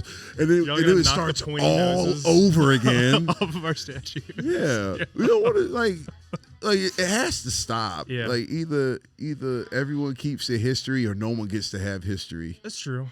I was thinking about this the other day, like people, you know, like the Confederate stuff, like statues. Like, I think it's weird to have it in the middle of the fucking street. I think it's totally fine to have it in a museum. You know what I mean? Or not fine, but that's where it should be. If you talk about history. I don't care about statues. I don't care one way or the other. I don't go to marches. I don't like. I just watch it happen. I pretty much only care about myself, and like I have. I'm not saying I don't care about it's just. I'm like, I think this fight's dumb. I don't want to. I just mean like I suck so bad at taking care of myself that I can't be an advocate for anybody else. Like I feel like I feel like I can't. I feel like I can't be. That's bullshit. It's a cop out. Like this was like. I'll tell you a reason I don't like going to marches, man. Yeah. Because I don't want to be accountable for whatever sign is next to my head. You take a picture of me and I'll show up on something that I agree with. I'm like, yeah, but like nothing's ever just about one thing. Yeah. You know, it's just like, yeah, and while we at it, insert, thing that makes you uncomfortable on this giant poster board right by your head. And there's a photo of you being like, yeah, I support this thing. And it's like, oh, what about that? Did you know you're marching with that guy? You're like, oh, I didn't even see him until it was on Facebook. Yeah. Is that actually like why you don't go? Like you don't want to. That's part of it. And people just get weird. You don't know what's going to happen. And like, am I going to hold people accountable? Like, if somebody does something crazy or violent, am I going to have to step up and like try to stop that, or like not getting sucked into the mob? Because you just never know what's going to happen. We got like a whole bunch of angry people. Yeah, we had a crazy sort of like post George Floyd thing in Lynchburg where people fucked up a building and shots fired and all that kind of stuff. And it started off as people being like fuck Fifth and Federal, and it ended up with. I told you this is one happened in Staunton where it was like this is on Facebook. There was some church group or something. Maybe it was Praise in the Park. Can't remember. Yeah. I don't know. It was some type of church group thing. And this is COVID lockdowns, and they can't go to church. And like, hey, let's go to the park. We sing outside. We can socially distance and all that stuff, right? Yeah. And then there's like, it's church people. So there's like Trump people there. Like they're in the comments talking about stuff, whatever. Somebody was like, yo, man, it's like somebody's got like MAGA stuff on their Facebook, whatever. This is a covert secret Trump rally is happening here in Staunton, Virginia, and we need to have a counter protest. I heard about this like 15 minutes before people I knew was going down there to counter protest or whatever. I had just gotten off of work, so A, I didn't feel like going, and B, I'm like, Trump people are the most brash and emboldened people like ever. I don't think they do anything secretly or covertly. I think they just show up going, and also I'm like, it's church stuff. Of course, there's like Republicans and Trump people there. Like I think it might just be in the park singing little Bible songs, man. I think that's probably what's happening. And then also they were like, yeah, we got some friends, some BLM friends from Harrisonburg coming down, and so and so's bringing his gun. I'm like, yeah, I ain't going to this. Yeah. What are you doing? Fuck that. You know what happened? What? They drove past the park, and it was just old people trying to sing little Bible songs, singing little hymnals in the park, and then a bunch of like angry like liberals and stuff showed up, honking their horns and screaming at them. And like, was that productive? I think. Or did everyone just get angrier at each other? Because now it's like, these people being like, doop-a-doop-a-doop-a-doop, and then it's like, who are these? Oh gosh, these guys, they suck. They're honking their horns at us and waving their flags. This is how I knew they would. I knew they would because they're evil. They're the bad guys. And then the people in the cars honking their horns, waving signs. A bunch of like, look at how they're looking at our signs. Look at how angry they are at our signs. I knew they were evil. They're probably just squinting because they're old. Like it's not a scowl. Yeah, so, I don't know. Yeah, I'm just saying I ain't going to your march. I don't care what you marching for. I'm probably not showing up. Yeah, I'm definitely not showing up. I'm team. Don't be an asshole. Don't shit on poor people. Don't actually be racist. Like that's fucking. If you're those things, I'm pro being a homeless racist. Pro being homeless racist. That's homeless racist. That's in your new Instagram bio, bro. Homeless racist. Homeless racist advocate. Homeless for the homeless racist. Like, leave him alone, man. Yeah. He's homeless. He's just a little racist. Yeah. I think. He's not saying the N-word in the street. That's his living room. I was hoping I could think of like a funny ethnicity that doesn't get like a lot of racism. Yeah. It's like he just like, give me one. Like some obscure. Dagestanis. I feel like there's probably a lot of people that don't like Dagestanis. It is. Yeah. I feel like it's got to be bad things happening to them. They're a target for sure. How about a Puerto Rican that doesn't like the Irish? Puerto Ricans not liking the Irish? Oh. Yeah, they're He's just a homeless Puerto Rican guy. Yeah. And he doesn't like the Irish. Yeah. He's mad at the Irish. It's just because we don't know, man. He's just a little off. It's true, yeah. Could you accept that? Mm-hmm. For sure. Dude, all right. Can we do that? Can we run that as combos? Like, who's allowed to be racist to who? Mm-hmm. All racist. Hispanics are allowed to be racist towards each other. No one stops that. It happens all the time.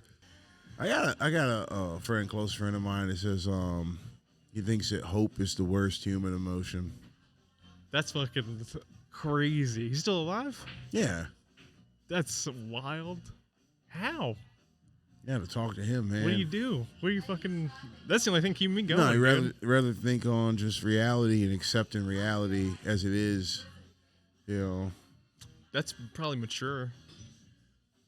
He's a hard dude, man. Yeah. He's a hard... But also, it's like, I don't know, that's like the type of stuff, like, we'll talk in the kitchen about, back in the day to, like, whatever in the morning. Yeah. And just go back and forth. I love that guy. It's like, that's my brother. You work in a lot of restaurants? Not a lot. Not a lot. Okay. I've only worked in 2. Worked at the Pompey Lounge. That's more than most people. And I worked at a barbecue spot. Worked at Dickie's Barbecue. Dickie's? Yeah. I fucking love Dickie's Barbecue, dude. I got paid to play with food, man. That's pretty cool. I'll do like little fun platings where I would like take you like, some ribs. Yeah. Oh, guess what? Your ribs are Lincoln logs now. And your pulled pork's inside. Like, get a little bit of free ice cream on your smoke breaks. I hate that ice cream. It's the worst. Dairy-free ice cream? Is it dairy-free? Yes. I could eat it. Well, it's the only thing I can eat now. That rocks. Yeah. Enjoy. It's palatable. Rad. Yeah. Yeah. Yep. You don't got no toes? You can't stand people that don't have toes? The lactose. You can't tolerate lactose them. intolerant. Anybody missing their feet. Yeah. Don't come around Mitchell Page, baby. I got alpha gal, dude. I got that disease, that tick disease. Sick, evil disease. Yeah. Just will it out of you, dude.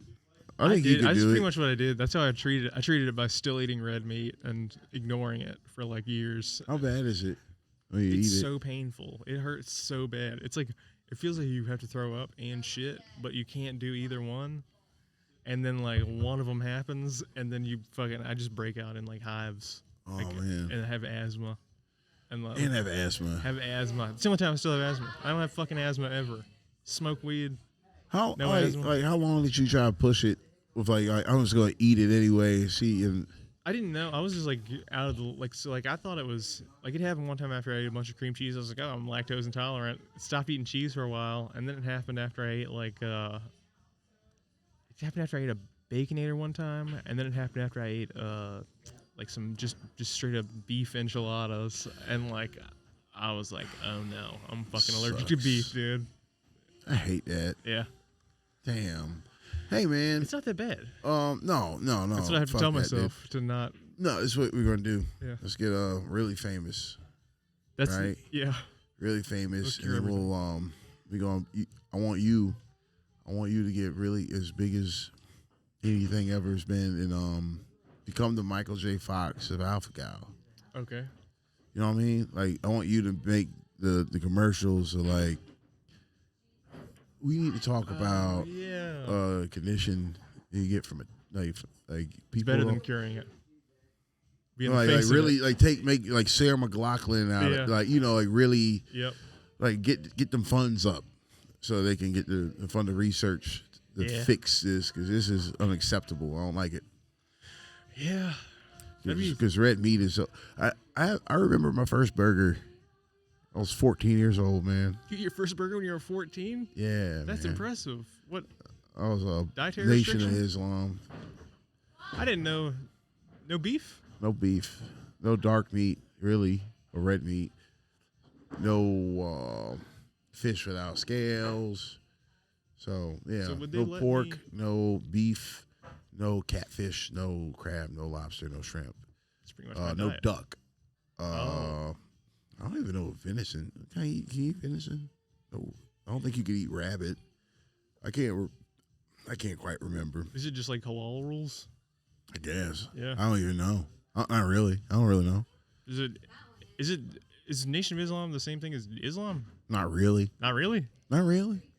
What's No. the Oh, here's a big thing. If you're a Nation of Islam, right, and you go and make your pilgrimage, like Mecca, Medina, you gotta denounce Elijah Muhammad as a false prophet or get your head chopped off.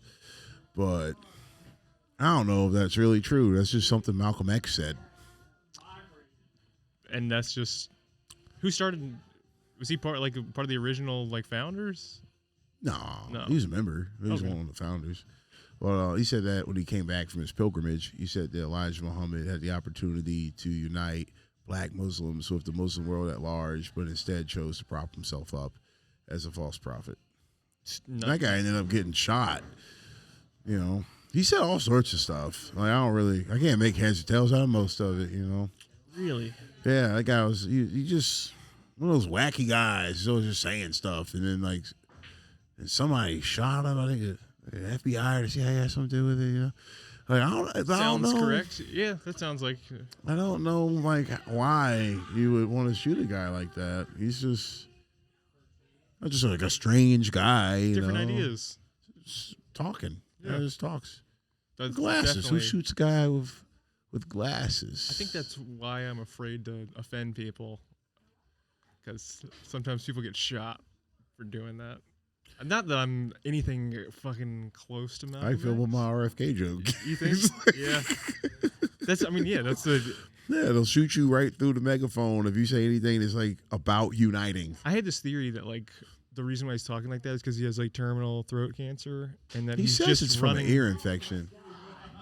Oh, okay, but he's just running for president, so Oh, okay. he can get shot and kinda. not get taken out by the he's cancer. a sacrificial lamb to show people that it's all fucking fake. That's My probably theory, not it. He probably just my wants to be theory president. on politics is they just are the end goal is some type of totalitarian state, whether it's left-wing PC authoritarianism or right-wing fascism, Yeah. whatever it is. It's just the packaging, it's just the branding, it's just the face of it. But the thing is, it's all the same. It's just government controlling your life and you being a slave. But they're like, hey, we'll play it this way, you all play it that way, and we'll just keep pushing the buttons, and we'll put some messaging over here to make people want to attach to this thing that also has this negative image attached to it, and so we can just go hey, man, don't you feel like your neighbors need to get under control? Yeah. Don't you want somebody to kind of take care of your neighbors? Is that they're kind of scary, aren't they? Damn, a little weird. Caleb. You're They're a little don't they make you a little nervous how they're acting? Doesn't really go what about your values? You know, these certain things you believe in, and they're really scary. Maybe we should just control them, maybe. Yeah. And then so we'll ask for our own damnation, our own slavery, because it is just them versus us. Yeah, Because it's we the people, we're all. Yeah, TikTok's scary because. Yeah, because so of we the should have a Chinese right now. bill. We don't want to be like the We Chinese. should have a bill and where censor we the can internet. force every app to give us your information. Yeah. And, maybe we'll build a government blockchain and attach all that information we got from those websites where you were swabbing yourselves in the mouth because everybody's weird about their race and stuff and really needs to know who's what and what's where. And we got white people hoping there's Native American or black in them so they can get the shackles up off of them. Oh, y'all fuck! I take that. I'm pretty sure that's the only people getting those fucking mouth swab tests at this point. It's just white people trying to. I'll tell you rid of the I'll tell you the guilt. only people probably not the people on the reservations, man. Because they know. It's they know, and also it's there's nothing to gain What's the from point? having something different in you. Yeah. But there's a lot of black people that want something else up in them. Just to say oh, I'm part, whatever. It's black. It's mostly black people and white people that really just have this weird because I think we the biggest devils, dude. We just black people and white people. We're the ones just feel weird about it because everybody else chilling. I think don't feel that way. Don't feel like Asians just yo, I'm Korean. So, I had a friend take a trip to Asia earlier this year. Apparently, Japanese people, Korean people, not friends. not fans of each other. They hate it when you mistake one for the other. Like they get mad. It's impossible not to. And they got their own thing. They just have it's just localized to them, and we do our thing and they do theirs. Here's the thing that's funny with that was like, I convinced myself that visually, I was like, no, you can tell the difference by looking. Like you can tell who's Chinese, Korean, and Japanese. All you got to do is not be racist, and because there is a difference. Like one day I will get there. Yeah, that knows is their own like weird, I don't know what you call it, racism or whatever against each other that convinced me. But like no, y'all are the same fucking people. It's like, remember Hotel Rwanda? I never saw the movie, but I wish I remember more details. Well, I'm bad on names right now. Yeah, but there's a genocide going on, and it's like this tribe and this tribe don't get along, and they're thinking like they're different. Yeah. Like, those ones. It's like, hey, y'all look the same. Yeah. Wait, are y'all? Oh, you're the same. Well, that's like Arabs. I'm and Jewish not people. Russian. I'm Ukrainian. I'm not Ukrainian. I'm Russian. It's like. It's the same, same area. You stay outside. You get the same amount of sunlight. Wow. It's like you could be related. It's like I'm staring at Cain and Abel over here. Yeah. Yeah, dude. Back to that Ishmael book. They got a bomb Cain and Abel breakdown. That's probably the best part of the book, dude. Oh yeah, I want that. I was gonna say, dude, you're like the original, like before woke became like a dirty word. Stay woke. Fucking woke as shit. Woke. Not even a dirty word. That's okay. All right, I'll give you a white guilt. I'll give you a white guilt fix. Yeah. I don't know if you need it, but someone needs it. I don't know. Woke it's just stolen from black people, man. We were saying stay woke because we was like, look out for y'all. And then it was like, went from stay woke to just being woke. Woke's weird. It is. Yeah. I don't know if the guilt I have is white guilt. I think I'm just guilty because I'm fucking because you're a human. Guilty. Yeah. Because you're a dirty little piggy that deserves to get slapped around. Yeah. Yep. By your girlfriend. That's pretty much the. Is that the dynamic? Is that what you tell them on Tinder? You're like, I'm trying to get punished. I remember. Yeah. Yeah. There was. I think I told a girl. I think red flags might be my fetish. Like the worse you are to be around, the more we'll probably hit it off. I can't anymore, man. No, that's it. I mean, no, my current girlfriend isn't toxic, but that's used to be the thing that I went for, I guess. Were you aware of it at the time? No. I just thought I just like fun people. Like nobody's. There's just something about her. Yeah. Something about her. I can't quite. She's hilarious. But yeah. She's a funny girl. Which is true. I'll tell you, there can be funny women. Like the most toxic relationship I was in, it was so weird. It's like, I never put it this way because I never said this out loud. Yeah. Well, I picture myself being like her male, like arm candy. That's how I framed it. Yeah. I was just like, I want to take this attitude because like she had an air about herself. I could tell she was like, yeah, I'm just like so above all this shit. Whatever. Yeah. And I'm just like, I'm just gonna start hanging around and just being like, you're gonna want like me to be around you because like I'm cool. Yep. But man, she was mean. Yeah. And then I was like, oh, how'd I end up feeling more like a pet than a partner? I didn't think about the seed I planted as far as how I was going to get with this person. Yeah.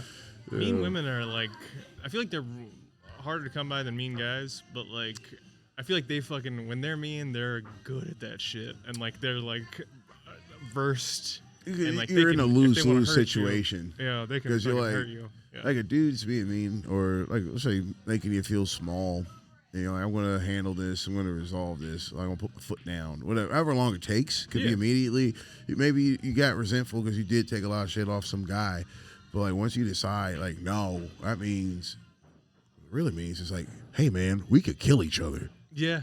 I'm not going for this anymore. It's like, this could go as far as it needs to go. But motherfucker, I said stop. Like it's, but with like dealing that with a woman, it's just like, oh, you're like, man, I don't even know what to do. Like, what? Really, all you could do is walk away. Yeah, that's how I feel. Yeah, you can walk away. Walk away, and they'll call you a coward the whole time. but all you could do is walk away. Yeah, like, they hate it too. What are you gonna do? Yeah. It's like, yeah, you do kind of got. There's a weird social contract thing where it's like, fuck, who said this? God damn. He was like, man, it was great. I wish I could remember, but he said, ladies, you gotta respect the fact that a guy's not gonna hit you. Don't take advantage of it. Yeah. I was like, that is like about the size of it. I'll say, yeah. Dude. Fucking Bob Dylan, dude. Get out of here, Dick. Everyone like thinks you're dead, Bob Dylan. Oh, dude, I meant to say this earlier. If you thought RFK sounded rough, old Bob Dylan, it's like. I didn't even know this was a Bob Dylan song, dude. He like turned into a harmonica. Like he's I see you with a harmonica. Yeah, dude. Yeah, he hits more than one note when he talks. Yeah. I probably ain't too far behind that, man. Yeah. I got like a weird lisp thing, and I kind of like whistle through my front tooth sometimes. Are you're a tooth whistler? I don't mean to. It just happens sometimes. I can't do it intentionally. It'll happen for like a paragraph, and then someone's like, "Oh, that's cute." And I'm like, "Stop." Yeah. Shut up. Yeah. That's kind of a talent. I need Invisalign or something. Put it on your resume. Ooh. Dude. It's 1:08. I live a fucking hour. I gotta go to work at 9:30 tomorrow. This is fun, dude. Do it again, man. Let's do it again. This is awesome. Dude, I need to get another mic, and I can have like you and. Let's do this on like a weekend or something. We'll do it at the studio. I got a cool studio in town. Down the street or something? Hell yeah. Ain't that far away. Yeah. But good talking. I don't use it for anything. I just pay rent there because I'm like, I need to start podcasting. And look at you. You pay rent there, dude? What the I have fuck? band practice there, and I've done a couple of podcasts that I never put out. You're in a band too? Yep. What's the band? All caps. That's your band? MF Doom tribute Hell band. Yeah. Did you see the post for that? I think you like followed me on something. I didn't know whose band it was. It's my band. Yeah. Shh, don't tell anybody. Hell yeah. I'll just, I don't know. Everyone's gonna know it's me. I'm pretty recognizable even with a metal face. Oh shit! You rap the Doom lyrics? Yeah, that's me. Hell yeah. The rest is empty with no brain, with the clever nerd, the best MC with no chain you ever heard. Yeah. Pretty fucking. That's better than my fucking Doom. I don't want to do my Doom right now. I'm trying not to do it. I'm trying to just rap in my own voice now because I have to know that, I don't know. I'll see what I want to do because I want to be loose when I'm performing, but I feel like if I'm trying to do a Doom impression, it's like, what would Doom sound like? They go like, November has come. It's like, slow it down some. No split, clown bum. Your gold hits sound dumb. Hold it down. Ground them. Dude, that's... It's kind of nasally, but it's like raspy. It was a good Doom, but it was a better Busta Rhymes. I used to do a really good Busta Rhymes. You kind of look like Busta Rhymes a little bit. Thanks, like, I'll take that. A little bit. I get that, and I get Method Man sometimes. Yeah, like depending kind on the hat. Hybrid.